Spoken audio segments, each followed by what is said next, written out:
सभी को मेरा नमस्कार। तो कैसे हैं आप सब लोग? मैं अच्छी हूँ। वेलकम है आपका मेरे चैनल मधु के ब्लॉग में। तो फ्रेंड्स, इवनिंग का टाइम है और अभी मैंने आज दिन भर लगाई है मशीन। मतलब स्कूल से आने के बाद लगाई थी मशीन। साग सब्जी जो भी है सब कुछ धो धा के रख दिया है और आज ब्लॉग नहीं बना पाई तो मैंने कहा चलो आपके साथ करती हूँ कुछ और शेयर।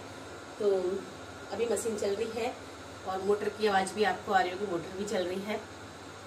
तो फिर सब भीड़ भाड़ हो जाती है, मतलब बच्चे घर में जाते हैं, हल्ला गुल्ला मचाते हैं, तो फिर ना ही मैं ब्लॉग बना पाती हूँ, ना ही मैं कुछ और भी शेयर कर पाती हूँ।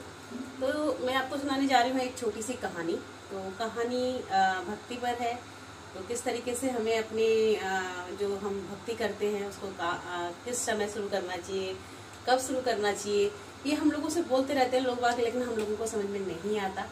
लेकिन हम तब उसको याद करते हैं, उस ईश्वर को याद करते हैं जब बहुत समय जा चुका होता है, बहुत हमें बहुत देर हो चुकी होती है। तो यही होता है अक्सर। हम हर किसी, कोई हमें भी समझाता है, ऐसा नहीं है कि ऐसा करो, लेकिन हम उस चीज़ को नहीं समझ पाते हैं। और जब हम किसी की बात सुनते हैं तो हमें लगता है कि वाकई में ही हमें बहुत पहले इस चीज़ को कर लेना चाहिए था। तो एक यात्रा कर रहे थे, ट्रेन में कुछ लोग यात्री जो है यात्रा कर रहे थे। तो एक टीटी आया, टीटी बोलने लगा कि टीटी जब उसमें चढ़ा तो ट्रेन में उसको एक फटा पुराना सा एक पर्स मिला। तो उसने उसको आवाज़ लगा के पूछा, भाई ये पर्स किसका है, ये पर्स किसका है, ये पर्स किसका है। तो वो फटी पुरानी हालत में थी। आपको पता ही है कि कौन आजकल फटे पुराने पर्स रखता है। तो उसमें से एक जो बुजुर्ग आदमी था वो बोला कि ये पर्स मेरा है। तो टीटी बोला कि भाई किसी ने भी नहीं बोला कि ये पर्स इसका है, तो किसी का है, तो ये पर्स आपका है, क्या सबूत है? वो उससे पूछते हैं कि क्या सबूत है कि हम मान लें कि ये जो है आपका पर्स है। तो वो बोलने लगा, जो बुजुर्ग थे वो बोलने लगे कि इसमें जो है मेरे श्री कृष्ण का एक तस्वीर है और वो मेरा वही एक निशानी है और बाकी इसमें कोई निशानी नहीं है कि जिससे मैं प्रूफ कर सकूं कि ये पर्स मेरा है। तो सारे के सारे लोग वहां पर हंसने लगे। तो बोलने लगे, भाई कोई अपनी बीवी का फोटो लगाता है, कोई अपने बच्चे का फोटो लगाता है, कोई अपने माँ बाप का फोटो लगाता है, आपने श्री कृष्ण का फोटो क्यों लगाया? तो बुजुर्ग थे वो बहुत गहरी सांस में लेकर बोले कि हाँ लगाता था, मैं भी सब कुछ यही करता था। जब मैं छोटा सा था ना, जब मुझे पढ़ना लिखना मैं स्कूल जाने लगा तो मेरे लिए मेरे माता पिता से बढ़कर कुछ और नहीं था। तो उस समय में मेरे पिता ने मुझे एक छोटा सा एक पर्स दिया था और खिलौने टाइप का सा पर्स था। उसमें मैं अपने माता पिता की फोटो को लगाता था और उसके बाद मेरा रोज का यही प्रक्रिया रहती थी, यही मेरी रूटीन रहता था कि मैं सुबह अपने माता पिता के हाथ जोड़ता था और स्कूल से आकर भी हाथ जोड़ता था और प्रणाम करता था। यही मेरी प्रक्रिया मेरे जीवन की एक के साथ साथ चलने वाली थी। तो कुछ समय बाद क्या हुआ कि मेरे जीवन में जब मैं कुछ बड़ा तो मेरा विवाह हुआ। तो मेरी जो पत्नी थी बहुत ही बेहद खूबसूरत थी। बेहद खूबसूरत होने की वजह से मैंने तस्वीर माता पिता की जगह उसकी लगा ली। किसकी? अपनी वाइफ की। तो वाइफ की तस्वीर लगा ली और मुझे बहुत सुकून मिलता था उसकी फोटो लगा के। और जब भी मैं किसी तरीके से कोई परेशान होता था या कहीं कुछ बात होती थी तो मैं अपनी पत्नी की जो है फोटो देख लेता था तो मुझे अच्छा लगता था। और उसके बाद धीरे धीरे क्या हुआ कि मेरे बाल बच्चे हो गए और मेरे बच्चे भी बेहद खूबसूरत थे और जिनके बिना ना मुझे बिल्कुल चैन नहीं आता था, मन नहीं लगता था। तो मैंने जो है अपनी पत्नी का जो फोटो हटा के उसमें अपने बच्चों का फोटो लगा लिया। तो अपने बच्चों का फोटो लगा लिया और बच्चों का फोटो लगाने के बाद फिर मेरी वही एक जिंदगी रह गई कि मैं जब भी इधर उधर कभी खाली बैठ रहा था तो फोटो निकाल के अपने बच्चों की बचपन की फोटो को देखने लगता था। इसी तरीके से दिन बढ़ते चले गए, समय बीतता चला गया। मेरे बेटों की शादी हुई। बेटों की शादी होने के बाद मेरी बहुएं जो बहुत ही बेहद खूबसूरत थी, बहुत ही सुंदर थी। मेरे बच्चा जो बेटे थे वो अपनी वाइफ में वो हो गए, मस्त हो गए। और जो पत्नी थी वो भी बहुओं में, बेटों में और बहुत सारी चीज़ों में व्यस्त हो गई। और बाकी रहा कौन? अब मेरे लिए कौन प्यारा था। मैं किसी के लिए कोई प्रिय नहीं था, मेरे लिए भी मुझे सबने ऐसे इग्नोर कर दिया था कि मैं हूँ या नहीं हूँ। तो उस समय मुझे कुछ समझ में नहीं आया, तो मेरा ध्यान मेरे प्रभु की तरफ गया कि ओहो मैंने क्या छोड़ दिया, किसको पाने के लिए मैंने क्या छोड़ा। तो मैंने किसको पाने के लिए क्या छोड़ा, तो यही बात थी।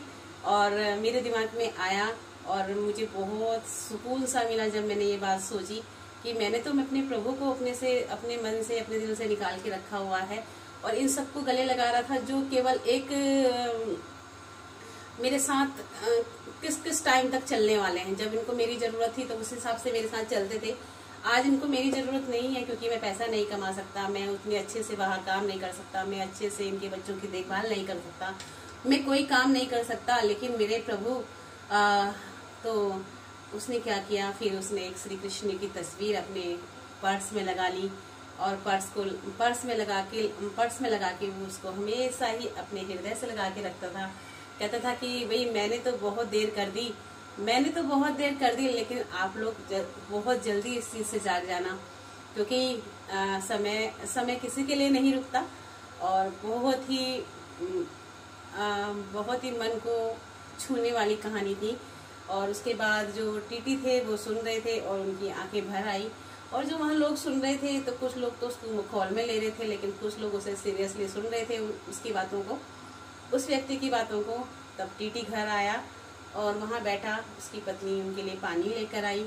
उन्होंने पानी पिया और उन्होंने अपनी जेब में से पर्स निकाला तो जिसमें उनकी वाइफ की फोटो ही थी। उन्होंने तुरंत क्या किया, एक भगवान का एक फोटो लिया और अपने पर्स में लगा लिया। तो क्या था क्या नहीं था, किसके मन को कहाँ तक बात छुई, वो तो वही जान सकते हैं। लेकिन आप लोगों को भी पता होगा कि आपके मन में इस बात में क्या जगह बनाई। और मुझे भी बहुत सुकून मिला, बहुत अच्छा लगा इन सब चीज़ों को सुन के। जब मैं सुनती हूँ, कुछ पढ़ती हूँ तो मुझे भी अच्छा लगता है, मैं भी शेयर करने का मेरा मन करता है। तो जब जागो तभी सवेरा। और वो टीटी को भी इस बात की समझ आई और उन्होंने भी श्री कृष्ण का फोटो, श्री कृष्ण का, अपने आराध्य का, अपने इष्ट देव का, आप किसी का भी मतलब जिसको ये लगता है कि हाँ ये मुझे नहीं छोड़ेंगे, सबने मुझे छोड़ दिया लेकिन मेरे प्रभु ने मुझे नहीं छोड़ा। तो कैसी लगी आपको कहानी, आप बताइएगा जरूर। और जो भी मेरे चैनल पर न्यू आते हैं तो प्लीज चैनल को सब्सक्राइब कीजिए। आप लोगों के सब्सक्राइब करने से हम लोगों को सपोर्ट मिलता है, बहुत आप लोगों की जरूरत हम लोगों को महसूस होती है। और जो भी नए आते हैं प्लीज जरूर कीजिएगा सब्सक्राइब। और जो भी मेरी ओल्ड फ्रेंड हैं तो प्लीज जो भी कमी बेसी लगती है वो भी बताया कीजिए। न्यूज जो फ्रेंड है मेरे, उनसे भी मेरी रिक्वेस्ट रहती है कि जो मेरी व्लॉग में या मेरी कोई उसमें, क्योंकि मैं पढ़ के नहीं सुनाती हूँ कहानियाँ, जो मुझे स्मरण रहती हैं, जो मुझे ध्यान रहती है, मैं वही सुनाती हूँ। क्योंकि मेरे मन में जो छुपी हुई बात है, पढ़कर सुनाने की एक अलग बात है और सुनकर उसको मतलब अनुभव करने से की अलग बात है। तो बस मुझे हो रही है खांसी और अभी ना यहाँ पर बहुत ज्यादा हो रही है गर्मी। तो आप लोगों को कैसी लगी आप लोग जरूर बताइएगा। अभी मोटर चली रही है, पानी भर ही रहा है, सब मैंने यहाँ भर दिया है। और कल सोच रही हूँ कि थोड़ी सी देर के लिए भाई को देख आऊँ दिल्ली जाके। तो देखती हूँ कितना समय लगता है, क्या लगता है। सुबह ही जाना पड़ेगा, शायद मुझे कल छुट्टी भी करनी पड़ जाए। तो यही रहता है कि जीवन में कुछ दुख सुख सब चलता रहता है। कभी कहीं से हो रही है खांसी और अभी ना यहाँ पर बहुत ज्यादा हो रही है गर्मी। तो आप लोगों को कैसी लगी आप लोग जरूर बताइएगा। अभी मोटर चली रही है, पानी भर ही रहा है, सब मैंने यहाँ भर दिया है।